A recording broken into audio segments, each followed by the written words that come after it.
de burn-out parental. On en parle vraiment beaucoup d'ailleurs, on pourra en discuter après, ça c'est autre chose. Mais toujours est-il qu'on est arrivé avec cette réflexion, qu'on se dit, ben voilà, on parle beaucoup de l'épuisement lié à l'aide professionnelle, donc tous les soignants, tous les assistants sociaux, les psychologues évidemment, les médecins. On parle maintenant du burn-out parental. Je pense qu'il faut le faire dans une certaine mesure. Il faut effectivement légitimer le fait qu'il y a une certaine souffrance et en tout cas une forme d'épuisement du côté parental. Mais donc ces deux éléments-là se centrent sur des personnes qui donnent de leur temps pour une autre personne, que ce soit de manière rémunérée ou non, que ce soit son enfant ou non, mais donc toujours est-il que c'est ce qu'on appelle en anglais le care, donc c'est passer du temps pour d'autres personnes. Et à la lecture de ces deux piliers, si je puis dire, on se dit, ben en fait, oui, il en manque un troisième quand même, parce que qui sont les 10% dont on parlait tout à l'heure, les 10 à 25 à 35, selon les études, qui sont tous ces pourcentages de personnes qui manquent en fait dans cette lecture de l'épuisement? Et ben ce sont les aidants. Je me suis trompé des boutons. Voilà, ce sont les aidants. Et donc en fait, le focus qui avait été utilisé avant, c'était l'étude du burn-out. Donc d'un point de vue professionnel, on parle de burn-out professionnel, dont on entend pas mal parler, qui est de trois dimensions, mais dont une principale qui est celle de l'épuisement émotionnel, où en fait la personne est, si je peux utiliser cette expression, est au bout du rouleau, donc vraiment n'a plus la capacité, n'a plus les ressources en fait pour faire face à son quotidien, à ses stresseurs du quotidien, mais aussi en fait à tout ce qui lui faisait plaisir.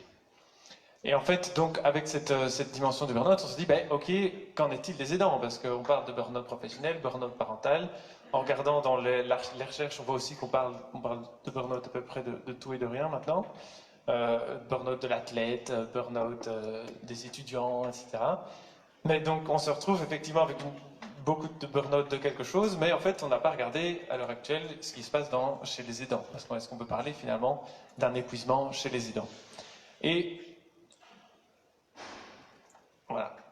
Du coup, à l'entame de ça, on s'est dit, être aidant, ok, c'est finalement une énorme diversité de personnes, déjà, de situations individuelles dans lesquelles on se retrouve. Et on voit d'abord que être aidant, c'est quelque chose, je vois si ça s'affiche, voilà, c'est d'abord évidemment une source de joie et d'accomplissement, c'est pouvoir faire quelque chose vis-à-vis de son proche, pouvoir passer du temps, donner du temps dans une relation qui fait du sens pour la personne, mais en même temps, c'est aussi devoir cumuler beaucoup de choses qui font que ça peut être plus compliqué, comme par exemple devoir jongler entre le rôle de proche et de soignant. Il y a également beaucoup de tâches différentes qui peuvent être effectuées, comme on l'a vu, qui vont des tâches de soutien émotionnel, d'aller conduire, de la coordination, de faire des soins infirmiers, de faire des soins intimes également. Donc c'est vraiment tout un panel assez large de tâches qu'on peut effectuer. Gérer ses propres émotions en tant qu'aidant, gérer les émotions de son aidant, parce que évidemment on est dans une relation dyadique, comme aiment à dire les psychologues, c'est-à-dire effectivement à deux personnes qui sont l'une avec l'autre, et vivre en même temps sa propre vie. Donc je ne dis pas qu'être aidant, c'est pas vivre sa vie, je dis juste qu'être aidant, ça s'ajoute en plus du reste. En plus de ça, on est des parents, on est des amis, on est impliqué dans la communauté en termes dans le milieu associatif, entre autres, dans son travail surtout aussi, comme l'a mentionné Stécie. Donc finalement, être aidant, ça s'ajoute en plus du reste, et il est attendu socialement que ça se passe bien parce que c'est quand même quelqu'un de la famille et donc il faut s'en occuper. Et donc de toute façon, il faut le faire et donc c'est attendu que ça se passe bien. On l'a vu, c'est quand même un équilibre parfois un petit peu précaire. J'ai mis délicat, mais je vais plutôt utiliser le terme de précaire pour dire quand même que plus souvent qu'on ne voudrait l'admettre, ça se passe quand même mal.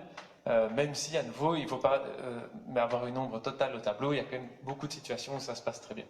Et justement, décidément, voilà. Donc justement, nous, ce qu'on a voulu investiguer d'abord, c'était de dire, ben voilà, est-ce qu'on peut parler d'un épuisement chez les aidants parce que on parlait de son burn-out professionnel, son burn-out parental, etc.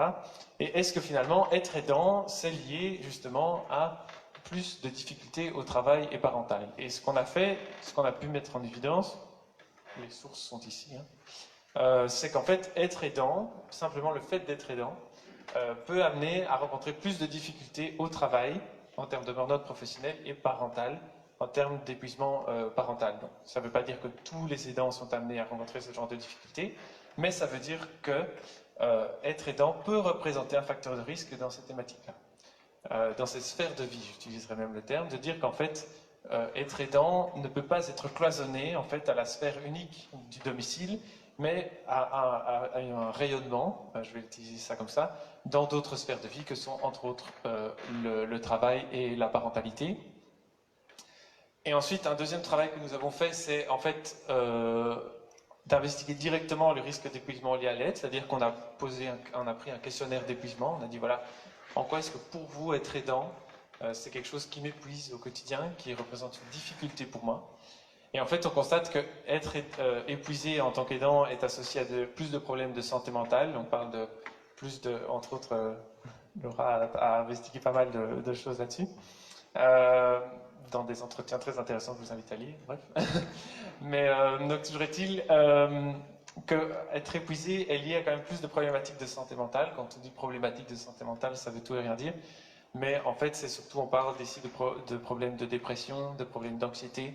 Donc, c'est vraiment des choses où, a priori, on ne se disait pas qu'être aidant pouvait amener à ça. Mais maintenant, heureusement, on commence à plus sensibiliser et à mettre en évidence que ces problématiques peuvent arriver.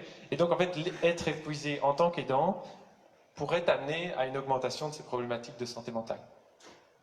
Et un autre travail que nous avons fait également, que nous sommes en train de publier à l'heure actuelle, c'est en fait de pointer que l'épuisement de l'aidant est relativement associé au risque d'avoir des comportements de violence vis-à-vis de la personne aidée. Donc, je ne veux pas dire qu'être épuisé amène tout de suite à être violent vis-à-vis de la personne aidée, mais qu'en fait, l'épuisement de l'aidant peut faire un terrain qui est fertile en fait à des comportements de négligence.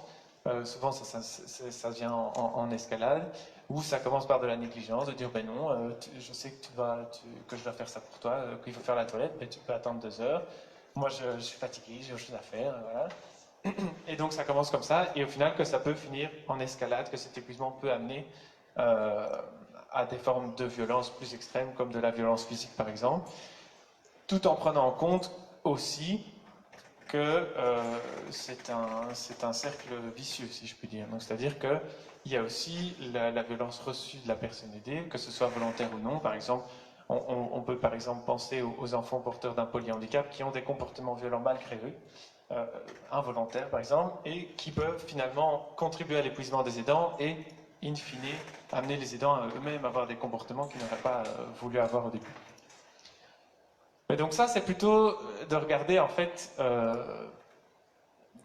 qu'est-ce que c'est l'épuisement et à quoi ça nous mène et quelles peuvent être les conséquences. Mais ce qui nous intéresse, c'est nous, parce qu'évidemment j'ai ma casquette de psychologue sur la tête, c'est de comprendre finalement pourquoi et comment, surtout, les aidants peuvent rencontrer ces difficultés d'épuisement émotionnel. Voilà. C'était de l'autre côté. Et donc, en fait, on peut regarder ici, en regardant la littérature, ce qu'on s'est rendu compte, c'est qu'on peut identifier 3 pôles d'éléments qui peuvent avoir une influence sur l'épuisement des aidants. Donc, on a l'aidant, j'allais dire lui-même, mais comme Stécie l'a dit, c'est plutôt elle-même. Donc, c'est sur l'aidante elle-même, le contexte socioculturel dans lequel l'aidant et l'aidé évoluent, et la situation d'aide. Donc, en fait, la situation d'aide, c'est souvent ce qu'on prend le plus en compte, c'est-à-dire en tant qu'aidant, je dois faire X tâches, ces tâches-ci, ces tâches-là. Je passe beaucoup de temps à être aidant, je dois faire beaucoup de trajets, j'habite avec la personne aidée. Donc tout ça, les comportements aussi difficiles de la personne aidée sont dans cette catégorie-là, qui effectivement comptent en fait dans l'épuisement des aidants. Donc effectivement, c'est quand même plus compliqué. Ça amène à plus d'épuisement en fait, de passer beaucoup de temps à le faire, d'avoir des tâches particulièrement difficiles ou qui nous demandent une constante disponibilité, comme par exemple les tâches de coordination, les tâches de surveillance des personnes démentes, par exemple, de toujours devoir être sur le qui-vive. Donc ça, c'est vraiment quelque chose qui compte énormément dans l'épuisement des aidants. Mais finalement, ce n'est qu'un seul élément du tableau auquel il faut ajouter l'aidant elle-même, et le contexte socioculturel dans lequel ils évoluent. Et quand on parle de l'aidante elle-même, on parle en fait de leur personnalité, par exemple. Donc c'est aussi des éléments, on a parlé il y a quelques années, c'était plus à la mode que maintenant, de parler de compétences émotionnelles. Donc c'est des éléments qui comptent aussi dans cette situation pour comprendre pour comprendre par quelle voie, si je puis dire, les aidants peuvent avoir un risque d'épuisement. Et donc on a mis en avant dans nos études, mais c'était aussi dans la littérature, que les personnes avec des compétences émotionnelles plus importantes, donc c'est-à-dire mieux gérer ses émotions, mieux exprimer ses émotions, mieux identifier ses émotions, est liée à finalement moins d'épuisement sur le long terme. C'est-à-dire que la gestion émotionnelle au quotidien, dans la situation d'aide et dans ses autres sphères de vie, permet alors sur le long terme de mieux s'en sortir en tant qu'aidant. Mais on peut aussi voir des facteurs de personnalité qui peuvent jouer, et quelque chose qu'on est en train aussi d'investiguer, c'est par exemple les aspects de perfectionnisme, c'est-à-dire effectivement de vouloir toujours faire le mieux possible, à vouloir, évidemment c'est toujours louable et c'est attendu aussi, et c'est là qu'on arrive sur la troisième sphère, c'est attendu de fournir toujours un service, une aide, plutôt qu'un service, mais de fournir une aide qui est la meilleure possible, de toujours être disponible pour la personne aidée, de vraiment donner le meilleur de soi-même pour ça. Mais il faut aussi pas négliger le fait que justement vouloir trop donner, c'est finalement se mettre soi-même en danger. Donc, in fine, ne pas pouvoir donner l'aide qu'on voudrait donner. Parce qu'un aidant épuisé est un aidant qui ne peut pas fournir l'aide qu'il voudrait donner. Et enfin, le contexte socioculturel. Donc, je parlais pas tout à l'heure des attentes. Donc, il y a beaucoup d'attentes sociales en Belgique, entre autres, et dans d'autres cultures également, qui sont différentes, mais où on voit toujours malgré tout des attentes vis-à-vis des aidants, où on dit, ben voilà, c'est quand même, tu t'es engagé dans ce rôle-là, il faut maintenant que tu remplisses ce rôle, et qui n'est pas toujours reconnu positivement de demander de l'aide. Donc ça dépend aussi du contexte dans lequel on se trouve, que par exemple, s'il y a plusieurs aidants autour d'une personne aidée, ben, on peut se retrouver avec des conflits également, des décisions difficiles à faire. Et tout ça, en fait, contribue à ce que l'aidant puisse se retrouver dans une situation compliquée et qui amène à de l'épuisement. Dans le contexte socioculturel, on peut aussi compter évidemment le support social, dont je reparlerai tout à l'heure en parlant plus précisément du confinement. Mais comme Stécie le pointait et comme l'étude l'a pointé également, les aspects sociaux sont extrêmement importants. Donc effectivement, être aidant, on dit toujours que ça amène à des problèmes de santé mentale, qui sont en moins bonne santé d'être aidant, mais le problème principal, c'est un problème de solitude d'abord. C'est-à-dire qu'effectivement, on se retrouve trop souvent avec comme seul interlocuteur les soignants professionnels, en fait. Que donc finalement, au fur et à mesure, le réseau social s'étiole et on se retrouve dans une situation de solitude. Donc ça, c'est vraiment quelque chose d'extrêmement important, c'est le contexte social dans lequel l'aidant évolue. Mais donc en fait, en partant de ces trois pôles, on se dit, ok, voilà, ces trois éléments jouent sur l'épuisement des aidants, sur leur santé mentale, mais bon, ça ne répond pas vraiment à la question de comment est-ce que ça peut jouer sur les aidants, sur leur épuisement principalement. Et donc, voilà. Donc c'est pas seulement une liste de choses, mais c'est également prendre en compte, et c'est là que ma casquette de psychologue est particulièrement prise en compte, c'est qu'il y a une importance capitale de la subjectivité des aidants. C'est-à-dire, quand je dis subjectivité, c'est qu'en fait, c'est sa propre perception de la situation qui compte, en fait. On pourrait faire une liste aussi longue qu'on veut des facteurs de risque et de protection d'une personne. Si pour elle, c'est pas important, ça n'a aucune importance, en fait. Je pourrais dire, voilà, moi, personnellement, ça me gênerait de faire des tâches d'hygiène intime, par exemple.